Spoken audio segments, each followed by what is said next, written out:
Mari kita bersatu di dalam doa.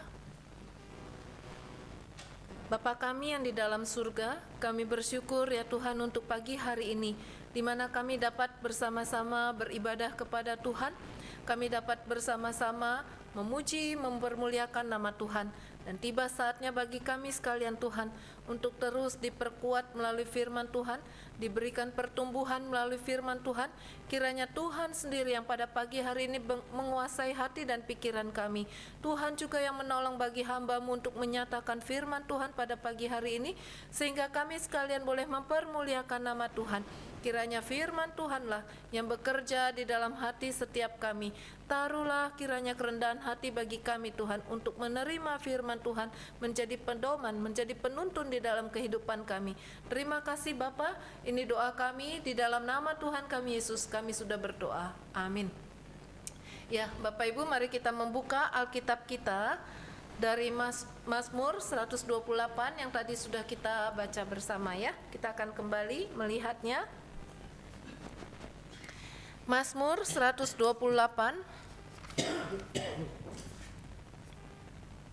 ayatnya yang pertama sampai ayatnya yang ke-6. Saya akan membacakan untuk kita sekalian. Berkat atas kepala rumah tangga, nyanyian ziarah, berbahagialah setiap orang yang takut akan Tuhan, yang hidup menurut jalan-jalannya. Engkau akan memakan hasil jeripayah tanganmu, berbahagialah engkau karena baiklah keadaanmu. Istrimu akan menjadi seperti pokok anggur yang subur di dalam rumahmu. Anak-anakmu seperti tunas pohon zaitun sekeliling mejamu. Sesungguhnya demikianlah akan diberkati orang yang takut akan Tuhan.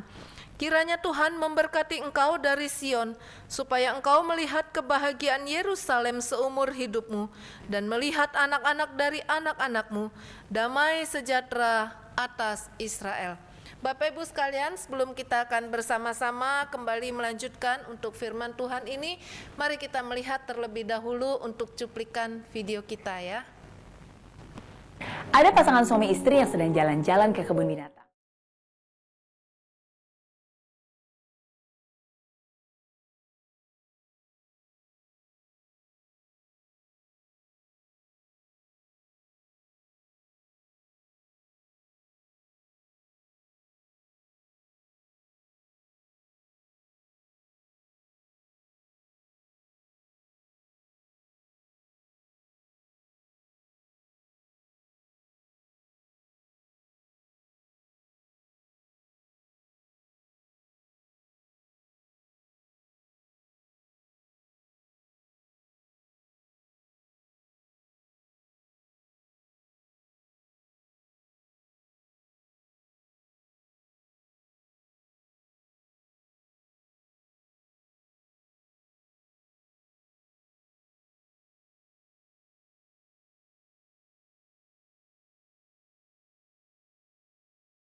Termasuk yang mana?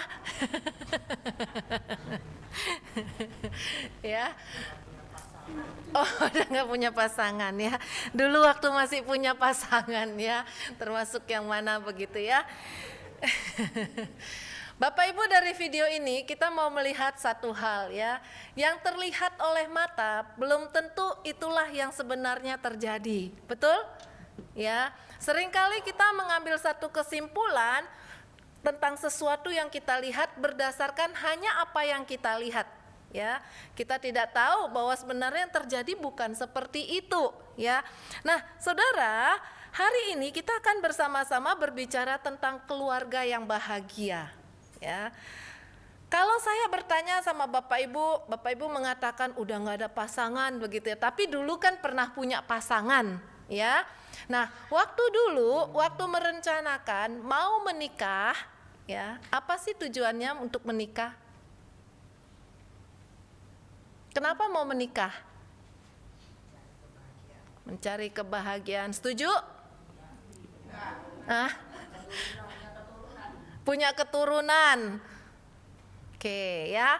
Sebagian orang memang menjawab, ya, bahkan anak-anak muda pun menjawab, saya mau menikah karena saya mau bahagia, ya. Bahkan dari suatu survei Fake It begitu ya, itu dikatakan 30,2% mereka mengatakan dari survei tersebut bahwa tujuan untuk menikah itu adalah bahagia. Mungkin diam-diam kita pun dulu waktu belum mengerti, kalau sekarang kan sudah terus dibekali dengan firman Tuhan, sudah semakin mengerti gitu ya. Tapi dulu waktu masih muda, waktu memutuskan untuk menikah, kita pun juga mungkin berharap untuk mendapatkan kebahagiaan melalui pernikahan. Pertanyaan buat Bapak Ibu yang sudah menikah sekian lama, apakah hari ini bahagia?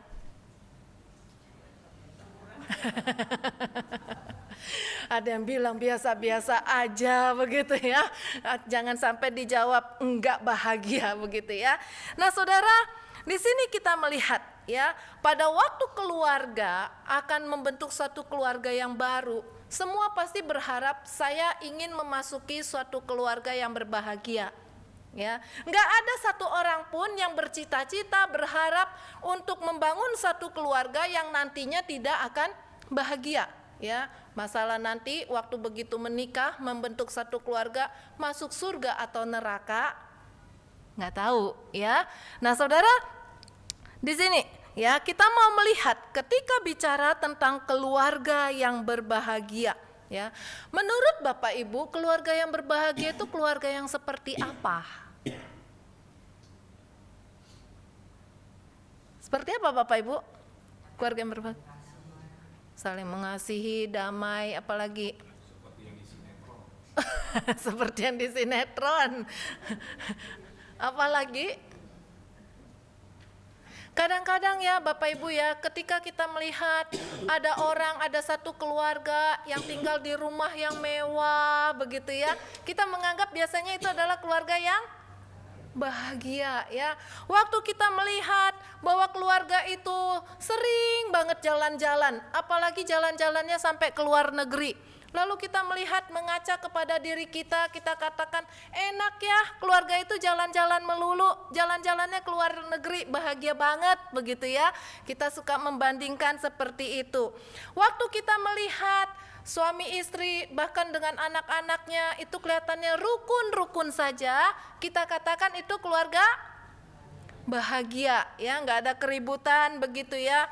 Ada orang yang mengatakan keluarga yang bahagia itu ya, saya baca di artikel adalah keluarga yang bebas hutang. Ya, hari gini Saudara ya, mau nggak mau tetap terkait-kait yang namanya hutang. Emangnya kredit card kagak ngutang? Ngutang kan? Ya, nggak disadari itu ngutang ya.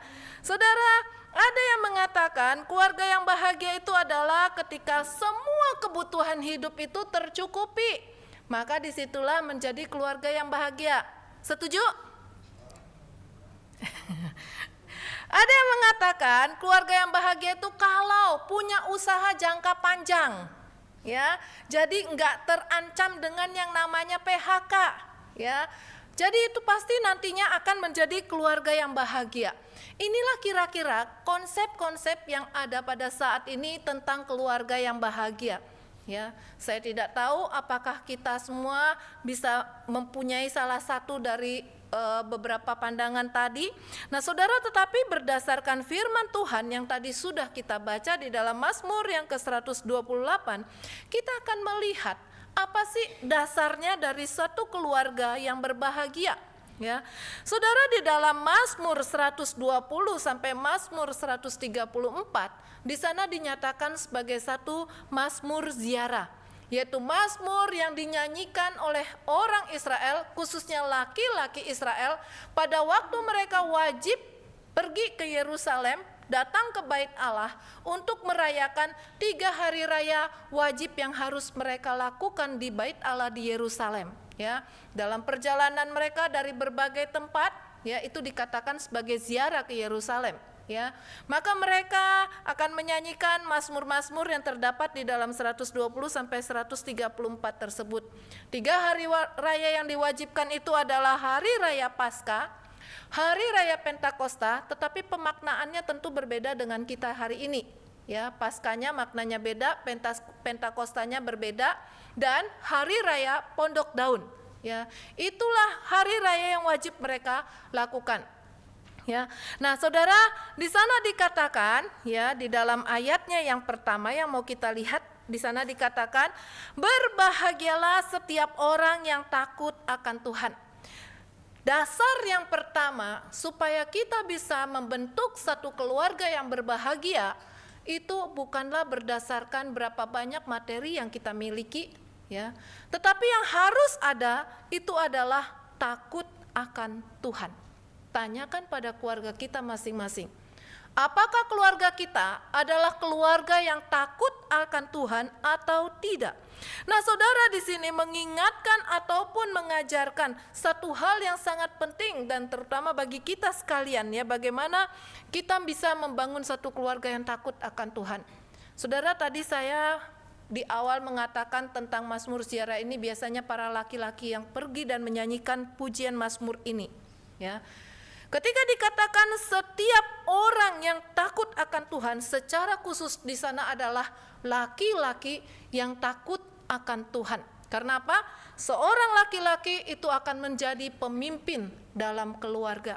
Apalagi di dalam terjemahan baru TB yang kedua dalam Alkitab, ya, tadi saudara perhatikan waktu saya baca judulnya, berkat atas. Tidak ada di Alkitab saudara kalau bukan TB2, ya. Kalau TB1 enggak ada, ya. TB1 dikatakan berkat atas rumah tangga. Tapi di TB2 dikatakan berkat atas kepala rumah tangga, ya. Saudara, laki-laki yang takut akan Tuhan, ya, seorang laki-laki akan menjadi kepala rumah tangga dan bukan sekedar memberikan nafkah ataupun juga menjadi pemimpin dalam keluarga. Terlebih yang ingin dikhususkan itu adalah bagaimana seorang laki-laki itu harus menjadi pemimpin rohani bagi keluarganya. Tapi kenyataannya, coba saudara hitung di gereja ada berapa laki-laki di sini? Biasanya, ya, hampir semua gereja lebih banyak laki-laki atau perempuan? Ada kaum ibu, enggak ada kaum bapak. Ya. Nah, saudara, padahal yang ditekankan di dalam, ya, orang Israel umat Tuhan pada waktu itu, semua yang masalah rohani itu harus terlebih dahulu itu adalah di laki-laki. Sebagai pemimpin rohani, sebagai pemimpin keluarga, ya. Saudara, pada akhirnya ketika seorang laki-laki menjadi seorang yang takut akan Tuhan, dia pasti akan membawa istri, ya, dan anak-anak yang dipimpinnya untuk juga menjadi takut akan Tuhan. Jujur, kalau seorang ibu yang terlebih dahulu masuk di dalam Tuhan begitu, ya, ada di gereja, mudah atau tidak membawa bapak datang ke gereja? Enggak gampang, saudara, ya, enggak gampang. Ya, masalah-masalah ketertundukan dan sebagainya itu tidak mudah, ya. Nah, saudara, di sini kita melihat bicara soal keluarga bukan hanyalah satu sosok pribadi saja, tetapi pasti ada suami, istri, dan anak-anak, ya. Itu tambahan, ya, anak-anak, minimal suami dan istri. Nah, ketika dikatakan setiap orang, ya, artinya bahkan itu adalah semua anggota keluarga itu harus memiliki takut akan Tuhan itu sendiri. Saudara, apa sih artinya takut akan Tuhan? Kita seringkali bicara tentang biarlah kami menjadi orang yang takut akan Tuhan. Takut akan Tuhan tentu bukan, kita sudah tahu, bukan masalah ketakutan seperti takut terhadap hantu begitu, ya, bukan ketakutan seperti takut dihukum. Saudara, takut akan Tuhan di sini tentu berbeda dengan itu semua. Saya tidak bicara agama lain begitu, ya, tapi pada umumnya orang di luar kekristenan itu takut sama Tuhan ataupun sesuatu pribadi yang dianggap sebagai Tuhannya, ya. Biasanya itu takut karena takut untuk dihukum, takut untuk mendapatkan celaka. Kalau kalau nggak bersikap yang baik begitu ya. Tetapi ketika firman Tuhan ini bicara tentang takut akan Tuhan, saudara, ini adalah sesuatu yang bersifat positif, yaitu sesuatu yang kagum, hormat, menghargai Tuhan. Jadi boleh dikatakan takut akan Tuhan ini seperti seseorang yang menyegani suatu pribadi, enggak sembarangan terhadap Tuhan, ya. Di dalam bersikap di hadapan Tuhan itu tidak sembarangan. Inilah yang ingin dinyatakan sebagai takut akan Tuhan, yang akan dinyatakan melalui hati yang mengasihi Tuhan dan juga punya hati yang selalu ingin menyenangkan Tuhan, ya. Kalau kita punya hati yang takut akan Tuhan, tanya sama diri kita masing-masing, ya. Saudara, apakah hari ini ketika saya menyatakan diri saya takut akan Tuhan, apakah saya punya hati yang mengasihi Tuhan? Apakah saya punya hati yang mau selalu untuk menyenangkan hati Tuhan? Saudara, banyak sekali saya dan saudara ketika kita melihat, mengaca diri kita, ternyata kita belum menjadi orang yang takut akan Tuhan, ya. Jujur, masih sulit bagi kita untuk mengasihi Tuhan. Bicara mengasihi Tuhan tidak semudah untuk mempraktekkannya, begitu ya.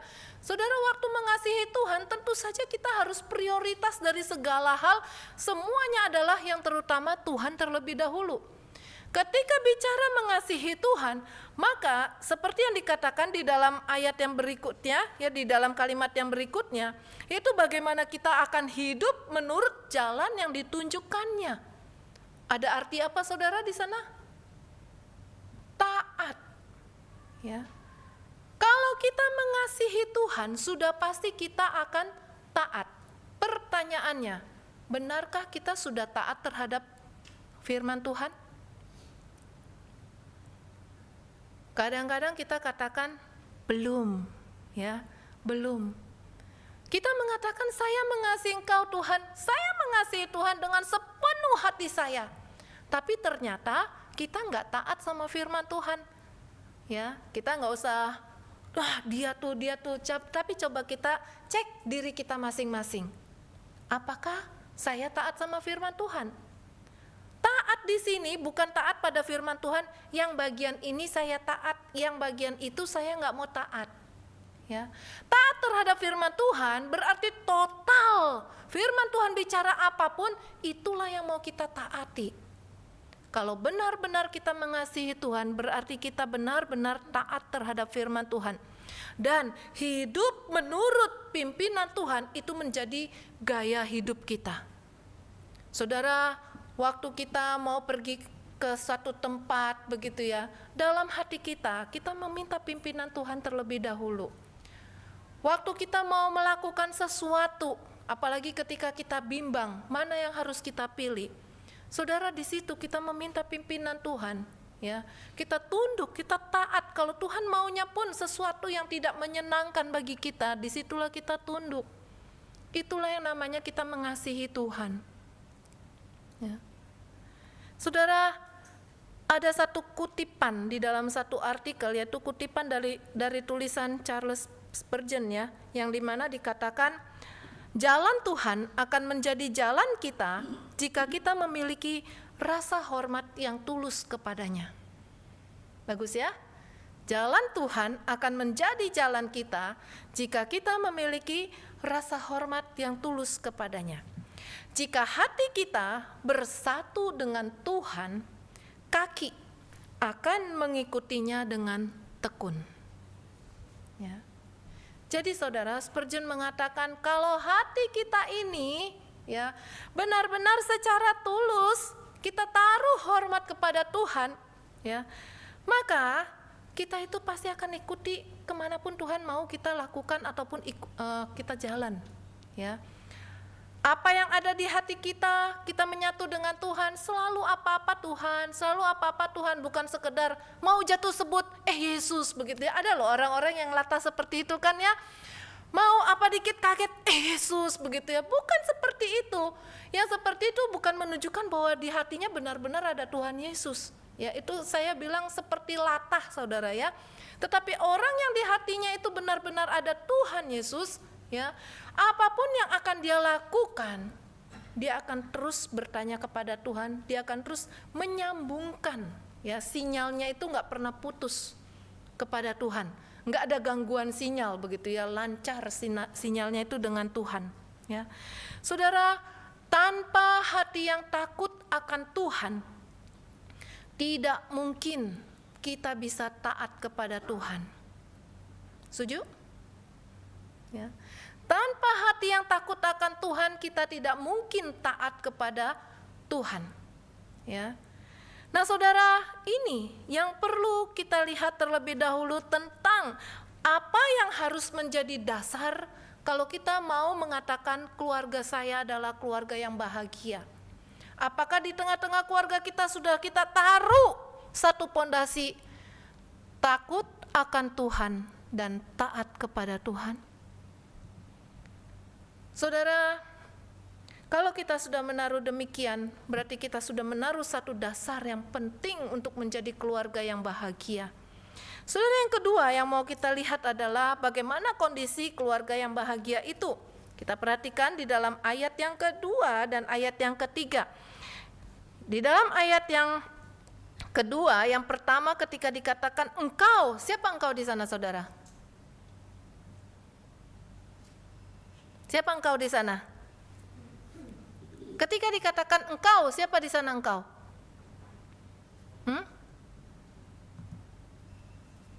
Orang yang taat itu, ya, orang yang takut akan Tuhan itu, ya. Kalau kita pun demikian berarti termasuk kita, ya. Nah, saudara, dikatakan dia adalah suami, ya, karena ini bicara faktor laki-laki, ya. Yang dikatakan engkau akan memakan hasil jeripayah tanganmu, ya. Saudara, intinya seorang laki-laki, seorang suami yang takut akan Tuhan, yang taat, maka dia akan menikmati hasil kerjanya. Ya, dia akan menikmati hasil kerjanya ketika dikatakan makan hasil jerih payah tanganmu dan baiklah keadaanmu. Saudara, ada orang loh yang gak bisa bahagia sekalipun dia sudah mendapatkan hasil dari jerih payahnya. Hasilnya itu bukan sedikit tapi banyak, ya. Bagi kita saat ini banyak kita mengukur segala sesuatu yang namanya bahagia itu ketika menikmati bisa mendapatkan segalanya dalam dunia ini, ya. Tetapi bukan satu dua orang, ya, sebagai contoh bagi kita sekalian. Ketika sudah mendapatkan cukup banyak, mungkin segala sesuatu yang dimau itu sudah didapatkan dalam dunia ini, bukan satu jaminan bahwa pada akhirnya mereka akan bahagia. Enggak, ya, bukan satu jaminan. Memang mendapatkan apa yang sudah ingin diraih, ingin dicapai, tetapi dalam mendapatkan hasil itu semua, dari hasil itu semua, pada akhirnya mereka tidak bisa menikmati, ya. Seorang saudara ya yang bernama John Cotwell, ya, dia adalah seorang miliarder di Inggris. Itu jumlah kekayaannya nggak main-main, dikatakan mencapai 2 miliar euro. Ya, saya mencoba mencari tahu berapa sih 2 miliar euro. Ternyata dikatakan jumlahnya adalah 36.864 triliun. Banyak nggak, saudara? Nggak tahu uang itu sebanyak apa ya. Saya nggak bisa ngebayangin gitu ya. 1 M aja belum pernah lihat kan, apalagi ini triliunnya sampai 36.000 begitu ya. Nah, saudara, di sini kita melihat ya, orang ini kaya sekali. Selain punya uang seperti itu, dia juga punya rumah mewah, 2 rumah. Ya, ini orang Inggris, saudara ya. Di samping itu dikatakan dia punya beberapa mobil yang mewah. Dia juga punya helikopter pribadi. Jadi kalau jadi orang yang seperti ini enak gak, saudara? Enak ya. Semua mau seperti itu? Hah? Loh, katanya enak. Mau gak? Kalau ibu-ibu mau banget loh. Mau shopping gampang gitu kan, keluarnya cuma sedikit kok buat shopping segitu, bawa barang banyak juga keluarnya cuma dikit gitu kan ya. Saudara, banyak orang kepingin loh punya seperti apa yang dia miliki. Dia ini bukan mendapatkan dari hasil lotre begitu ya, undian, enggak, dia hasil kerja kerasnya ya. Karena dikatakan ya, dia itu adalah seorang bisnis ponsel ya. Jadi dia mendapatkan dari hasil kerja kerasnya ya, mendapatkan sekian banyak, hartanya terus bertambah, dikatakan terus bertambah. Enak ya, udah kayak tinggal nampungin aja begitu loh ya. Tadinya mungkin dapat dikit, tapi sekarang udah tinggal nampungin, ya udah nggak butuh lah untuk penambahan-penambahan itu ya. Tapi saudara, apa yang terjadi dengan hidupnya? Bahwa harta yang dimiliki itu ya bukan menjamin satu kebahagiaan yang bisa didapat. Bahkan dia dikatakan tidak bisa menikmati hasil kerja kerasnya tersebut. Kenapa? Dia menikah 2 kali ya. Dari istri yang pertama dia punya anak, sekarang dia sudah dengan istri yang kedua. Ini dikatakan di tahun 2014. Jadi baru 11 tahunan yang lalu kejadian ini ya. Nah saudara, Cotwell ini punya anak dari istri yang pertama tahun 2014 itu umurnya 19 tahun. Tapi anak ini dikatakan tadinya dia adalah anak yang tampan, yang berbakat, seorang anak laki-laki ya. Sayang, dia mengalami satu penyakit yang disebut dengan agorafobia. Ya, penyakit apa itu saudara? Satu penyakit yang dikatakan dia itu punya ketakut yang berlebihan, apalagi di tempat-tempat yang dia rasakan nggak aman begitu ya, nggak ada bantuan. Jadi hidup si anak ini cuma bisa berada di dalam kamarnya doang. Anak orang kaya saudara, saya bayangin rumahnya itu mewah, pasti kamarnya banyak kan? Ya, bukan seperti kita kamarnya 2, 3 aja udah cukup lah gitu, 4 itu sudah wah besar gitu kan ya. Tapi saya bayangkan ini rumah pasti besar banget dan belum tentu 1 minggu sekali bisa sampai ke tempat yang sama ya, karena kesibukan begitu ya. Tapi sayang, anak ini diam di dalam satu kamarnya doang ya. Dia sudah berusaha melawan penyakitnya tapi nggak bisa ya. Apakah seorang bapak melihat anak yang mengalami sakit ini bisa bahagia saudara? Saya yakin tidak ya. Seorang bapak cari uang, susah payah, kerja ya. Bahkan banyak yang katanya korupsi kan demi kamu ya. Sampai seperti itu, demi keluarga korupsi ya. Supaya keluarganya bahagia ya. Tentu seorang bapak ketika bekerja berharap ini anaknya khususnya gitu ya bisa menikmati apa yang sudah susah payah dia kerjakan ya. Tentu si John Cotwell ini merasa pasti sedih banget ya. Walaupun hartanya banyak, tapi itu semua tidak bisa menghibur rasa sedih yang ada padanya melihat anaknya yang seperti itu. Belum lagi setelah 15 tahun menikah dengan istrinya yang kedua, pada akhirnya mereka memutuskan untuk berpisah ya, dan dikatakan mereka sedang mencoba menenangkan anaknya yang kedua ini yang baru berumur 10 tahun waktu itu, supaya walaupun orang tua berpisah itu kondisi baik-baik saja ya, tetap bisa mendapatkan sayang ya. Karena setiap anak ketika orang tuanya berpisah pasti takut ya, apalagi anak ini baru 10 tahun ya, pasti takut sekali. Nah saudara, dari sini kita melihat ya, seorang laki-laki yang sudah bekerja keras, susah payah dan mendapatkan hasil, berhasil dalam kacamata manusia, kacamata dunia, berhasil banget, sukses. Tapi tidak mendapatkan kebahagiaan. Keluarganya pun tidak bahagia ya. Keluarganya tidak bahagia, padahal apapun yang mereka mau itu sudah bisa tersedia, tapi nggak bahagia. Nah saudara, kalau hari ini kita membaca dari firman Tuhan, seorang suami yang takut akan Tuhan ya, itu dapat menikmati hasil jerih payahnya, itulah kebahagiaan. Bukan cuma itu saudara ya, banyak orang hari ini bekerja habis-habisan tetapi tetap tidak bisa menikmati hasil jerih payahnya. Ada berbagai alasan. Ada yang mengalami sakit penyakit, rumahnya besar, tapi dia cuma terbaring di atas tempat tidur. Yang menikmati rumahnya siapa? ART. Ya, ART-nya banyak ya, karena rumahnya kan gede, nggak mungkin beresin sendiri. Ya, oke lah, tidak berbaring tempat tidur. Ya, dari muda kerja susah payah, ya sudah tua berhasil. Tapi sekarang udah nggak boleh makan yang lemak-lemak, kolesterol, nggak boleh makan daging kambing, darah tinggi, ya, nggak boleh makan apa lagi saudara, jeroan, ya, nanti bisa asam urat, ya, diabetes lagi, ya, bisa menikmati hasil nggak saudara? Bahagia? Ternyata bukan jaminan ya, ternyata bisa sakit saudara ya. Nah saudara, keluarga yang bahagia, seorang suami yang sudah bekerja keras dari muda ya, nggak ikut di dalam mengasuh anak, pokoknya saya cari duit, akhirnya tidak punya waktu untuk anak.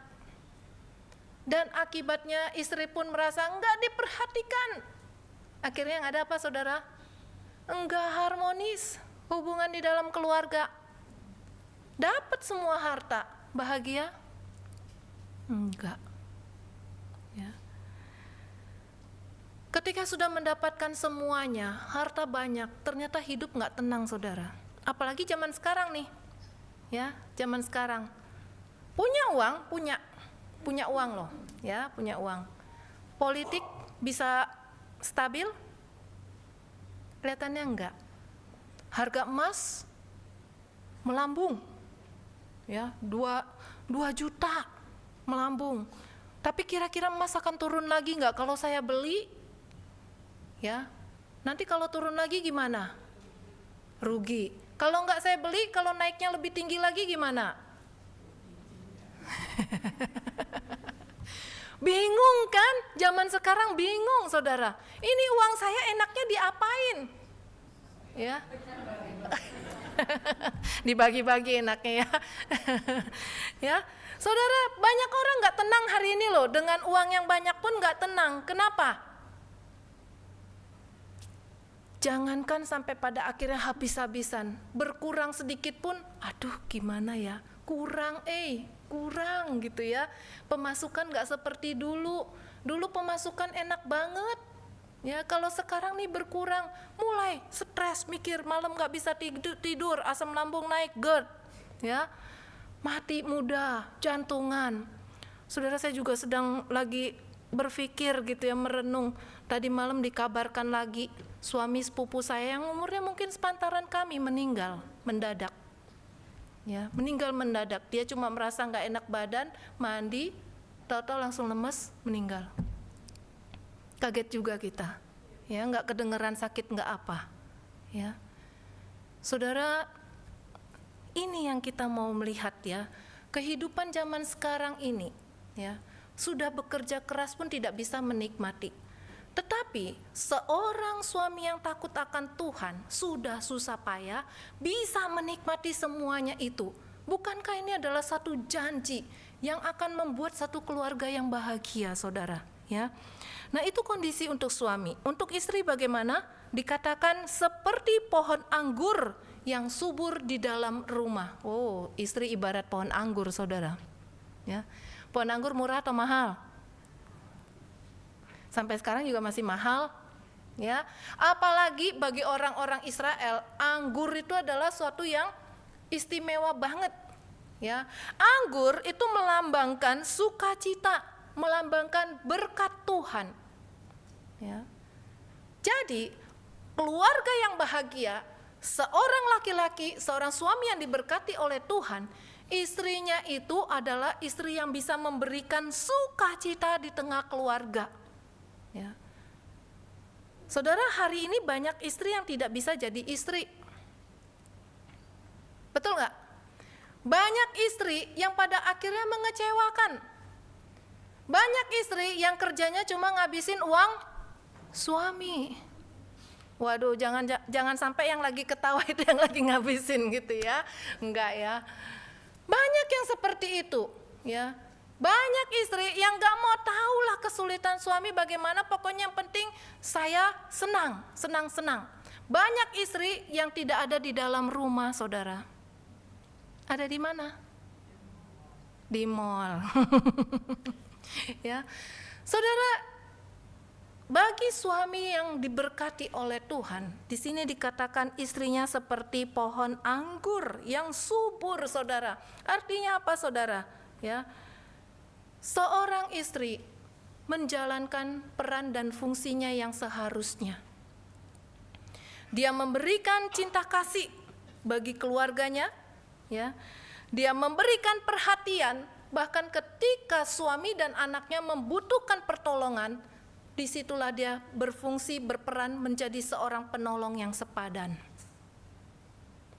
Mau punya istri yang seperti ini, bapak-bapak? Bapak-bapak diam takut. Bapak-bapak diam nih ya. Ya, saudara, seorang suami akan berbahagia ketika istrinya seperti yang dikatakan Amsal pasalnya yang ke-31. Kira-kira bapak-bapak hafal gak ya Amsal 31? Saya pikir kayaknya yang hafal Amsal 31 itu cuma ibu-ibu deh. Bapak-bapak bahkan mungkin gak tahu isinya apa. Bapak-bapak hafal Amsal 31? Nanti di rumah dibaca ya, gak di sini ya. Nah saudara, seorang istri yang dikatakan seperti pohon anggur yang subur itu adalah seorang istri yang seperti di dalam Amsal 31. Ya. Salah satunya dikatakan bahkan di tengah kekurangan dia nggak khawatir karena dia bisa merangkai masa depannya, ya. Dia bangun pagi-pagi, dia beresin semuanya. Ya, itu adalah seperti seorang istri yang di dalam Amsal yang ke-31 tersebut. Kira-kira kalau dapat istri yang seperti itu, bahagia nggak saudara? Pasti bahagia. Ya. Pasti akan mengatakan adalah satu berkat yang diberikan. Ya, saudara, seorang istri harus bisa menjadi konselor di rumah. Seorang istri harus bisa menjadi seorang guru di rumah. Seorang istri harus bisa menjadi juru masak begitu ya di rumah. Seorang istri harus bisa menjadi menteri keuangan di rumah tangganya. Ya. Seorang istri harus bisa segala-galanya di rumahnya. Ya. Bagi seorang suami itu adalah satu kebahagiaan jikalau didapati yang demikian. Saudara, kalau hari ini kita sebagai orang di dalam keluarga kita tidak suka pulang ke rumah. Ya. Satu pertanyaan, kenapa nggak suka pulang ke rumah? Tapi kalau di rumah itu penuh dengan suasana yang penuh dengan kebahagiaan, pasti ada satu kerinduan, merasa nyaman, merasa aman untuk pulang ke rumah. Tapi kalau pulang ke rumah, ya yang ada berantakan, yang ada omelan-omelan begitu ya, kira-kira mau pulang ke rumah nggak? Nggak kepingin, ya bikin pusing. Ya, nah saudara, itu yang mau kita lihat keluarga yang bahagia tentang istrinya, tentang anak-anaknya. Di sana digambarkan seperti tunas pohon zaitun. Saudara, tunas pohon zaitun dikatakan akarnya itu bisa 6 meter ke bawah, dalam banget. Ya, di samping itu bukan cuma 6 meter ke bawah, akar-akarnya itu bisa menjalar ke segala sisi dari pohon zaitun itu sendiri. Ya. Dan itu terlihat pada akhirnya pohon zaitun itu tumbuh ke atas dengan begitu kuatnya.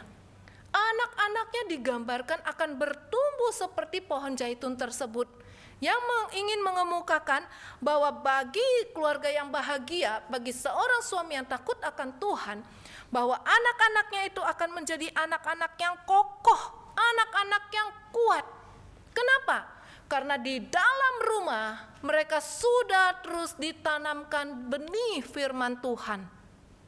Hari ini saudara, nggak ada satu hal pun yang akan bisa menjamin bahwa anak-anak akan tetap kokoh di dalam hidupnya kelak selain oleh kebenaran firman Tuhan. Generasi zaman sekarang dikatakan anak-anak sekarang kondisinya itu tidak sekuat anak-anak zaman dulu. Secara mental mereka kalah dengan anak-anak zaman dulu.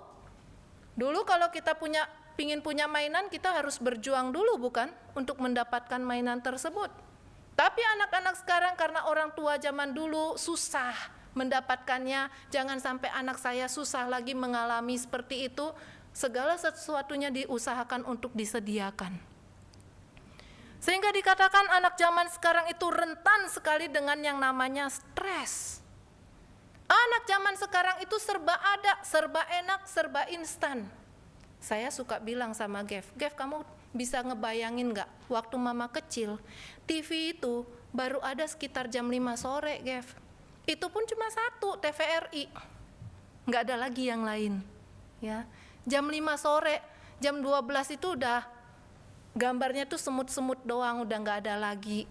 Ya, jam 9, Boksu bilang langsung nyamber gitu ya. Jam 9 tuh dunia dalam berita katanya. Ya, kita semua mengalami itu ya pastinya ya. Nggak ada lagi. Kalau anak sekarang gimana? Seharian nonton. Ya, channelnya banyak banget, hiburan banyak sekali. Ya, nggak kayak zaman dulu. Ya, lalu kalau sudah begitu, kalau nggak ada TV ngapain? Ya kita kan nggak diem-diem di rumah terus kan, tapi kita keluar cari temen kan, main, panggil, Wati, main yuk, begitu kan? Ya, Tuti, main lompat tali yuk. Ya, kalau sudah sore-sore biasanya kita begitu dulu. Anak sekarang ada lagi yang seperti itu, saudara? Nggak ada. Pulang sekolah, ya nggak ada. Sehingga ini yang salah satu faktor membuat akhirnya mereka secara mental itu rentan. Padahal kalau kita main bersama teman kan kita berjuang kan, ya gimana caranya saya bisa mengalahkan begitu kan ya, berjuang. Ya, saudara, di sini kita melihat ya. Tetapi satu hal yang boleh kita lihat adalah ketika anak-anak dari keluarga yang berbahagia, ya, dididik untuk takut akan Tuhan. Saudara, anak-anak yang sekarang ini bukan takut sama Tuhan, tapi mereka takut sama gubernur Dedi, saudara. Betul nggak? Ya, laporin loh sama gubernur Dedi. Enggak po Dedi, saya mau sekolah, saya mau makan. Waduh, lucu ya saudara ya. Lucu. Takutnya sama gubernur Dedi, bukan takut sama Tuhan. Orang tua pakai itu sebagai senjata, tinggal klik lapor gubernur ya gitu kan. Ancamannya di situ langsung anaknya takut. Jangan sampai anak-anak kita perlakukan seperti itu, saudara. Ya. Mereka jadi takut sama gubernur, bukan takut sama Tuhan. Tapi tanamkan takut akan Tuhan, itu yang mau kita ajarkan. Takut sama gubernur Dedi, nanti udah nggak jadi gubernur lagi, udah nggak takut lagi, saudara. Ya. Jangan sampai nanti kalau dia kena kriminal ditaruh ke barak begitu ya. Nah saudara, takut akan Tuhan itulah yang harus kita tanamkan untuk seluruh anggota keluarga kita, suami, istri, dan anak-anak.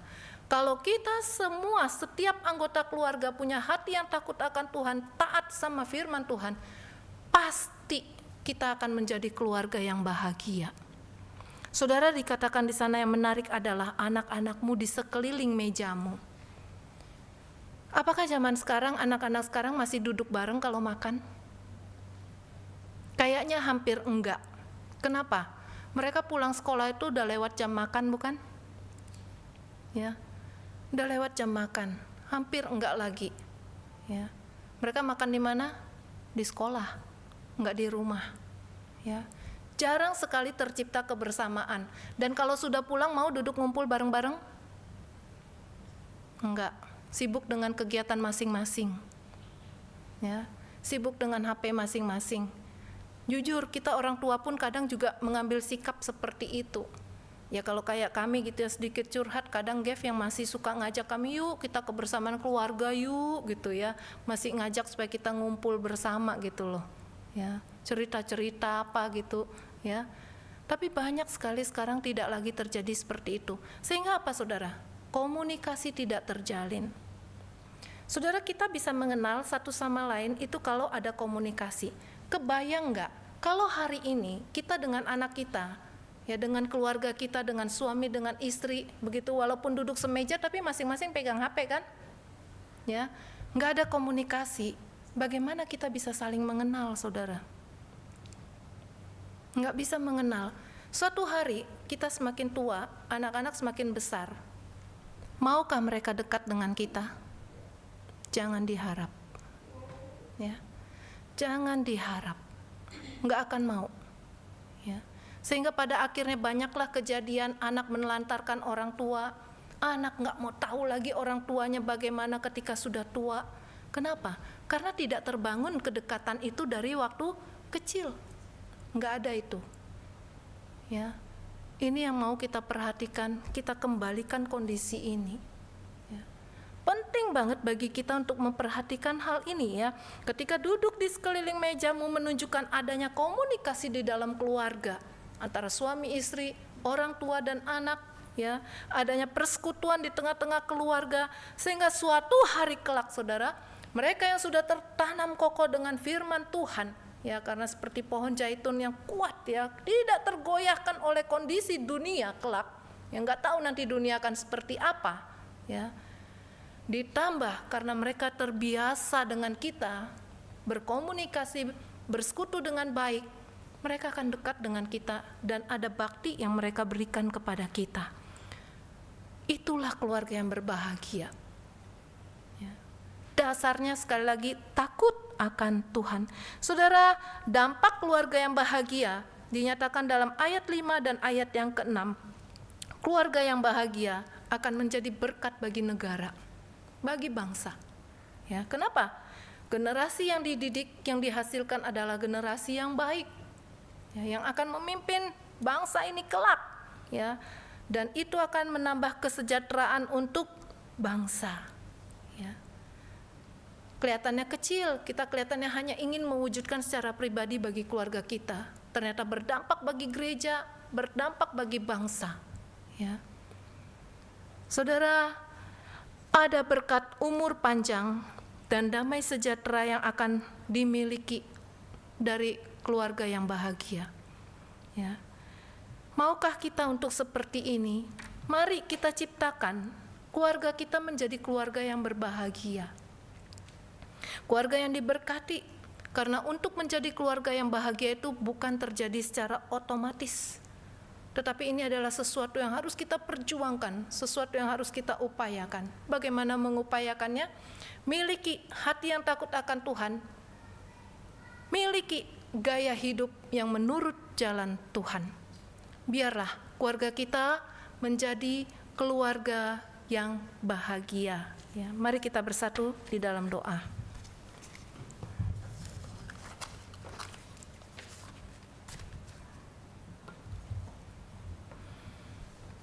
Bapa kami yang di dalam surga, kami bersyukur ya Tuhan, ketika hari ini kami ada di dalam bulan keluarga, kami diingatkan saat ini ya Tuhan, bagaimana relasi-relasi keluarga itu banyak yang hancur Tuhan. Tidak terkecuali relasi di dalam keluarga orang Kristen, anak-anak Tuhan. Karena seringkali kami sebagai keluarga mengabaikan apa yang menjadi dasar yang seharusnya ada di tengah-tengah keluarga Kristen Tuhan. Hari ini kami bersyukur melalui firman Tuhan kami diingatkan kembali, supaya kami kembali menanamkan dasar pondasi yang kuat, yaitu hati yang takut akan Tuhan, dan juga menaruh hormat kepada Tuhan, serta hidup menurut jalan-jalan Tuhan. Supaya ini bisa menjadikan kami sebagai keluarga yang bahagia Tuhan.